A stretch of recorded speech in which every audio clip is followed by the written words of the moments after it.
GHMC election conduct rules ను మార్చేందుకు ప్రభుత్వం సిద్ధమైంది. ఎన్నికల ప్రక్రియ మొత్తాన్ని ఈ నెలలోనే పూర్తి చేసేందుకు వీలుగా మార్పులు చేయాలని నిర్ణయించింది.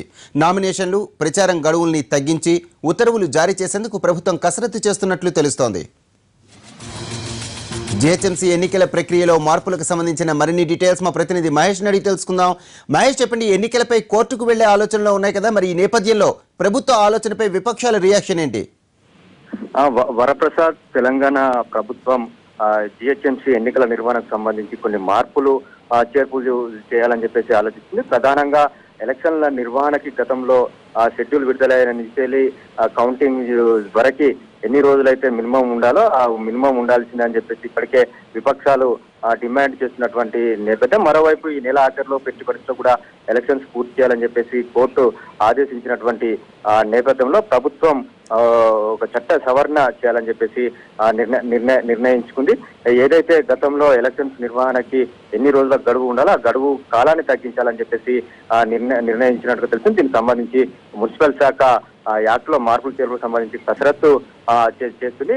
ఏదైతే జిహెచ్ఎంసీ యాక్ట్ 1955 ఉందో ఆ 1955 యాక్ట్ జిహెచ్ఎంసీ సంబంధించిన దాంట్లో మార్పులు చేసేందుకు రంగం సిద్ధమైంది. ఇప్పటికే ఎమ్మెల్సీలు, ఎక్స్ అఫీషియల్ సభ్యులకు సంబంధించినటువంటి విషయంలో ఈ యాక్ట్ లో మార్పులు చేసినటువంటి ప్రభుత్వం తాజాగా ఈ ఎలక్షన్ కండక్ట్ సంబంధించినటువంటి నిర్వహణ తేదీలను తగ్గిస్తూ కూడా జిహెచ్ఎంసీ లో యాక్ట్ లో మార్పు తీసుకురావడం కొరకు మరి ఈ రోజు సాయంత్రం లోపు దానికి సంబంధించినటువంటి అధికారిక ఉత్తర్వులు కూడా వెలువడే అవకాశాలు ఉన్నాయని మున్సిపల్ శాఖ అధికారులు చెప్తున్నారు. ప్రధానంగా ఇప్పుడున్నటువంటి రూల్స్ ప్రకారం నామినేషన్లకు 4 రోజుల గడువు ఇవ్వాలి, మినిమం మాక్సిమం 10 రోజుల గడువు ఇవ్వాలి.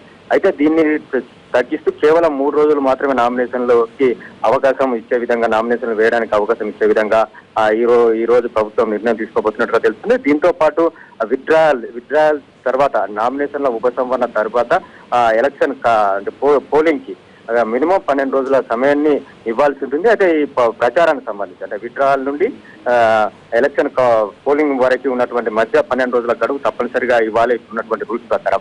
అయితే ఈ యొక్క ప్రచారం సంబంధించినటువంటి గడువును కూడా విపరీతంగా తగ్గించేటువంటి అవకాశం కనిపిస్తుంది. ఎందుకంటే పూర్తిగా కూడా షెడ్యూల్ విడుదలైనప్పటి నుంచి మేయర్ ఎన్నిక అంతా కూడా 31 లోపు పూర్తి కావాల్సింది. మొన్న ముఖ్యమంత్రి మీడియా సమావేశంలో కూడా మాట్లాడుతూ జనవరి 31 లోపు పూర్తి చేస్తామని చెప్పినటువంటి నేపథ్యంలో ఈ నామినేషన్ల గడువు, అదేవిధంగా ప్రచారానికి ఉన్నటువంటి గడువును తగ్గిస్తూ ప్రభుత్వం నిర్ణయం తీసుకుంది. మరి ఈ సాయంత్రంలో ఉత్తర్వులు వచ్చేటువంటి అవకాశాలు కనిపిస్తున్నాయి. Varaprasad. Right, thank you Mahesh.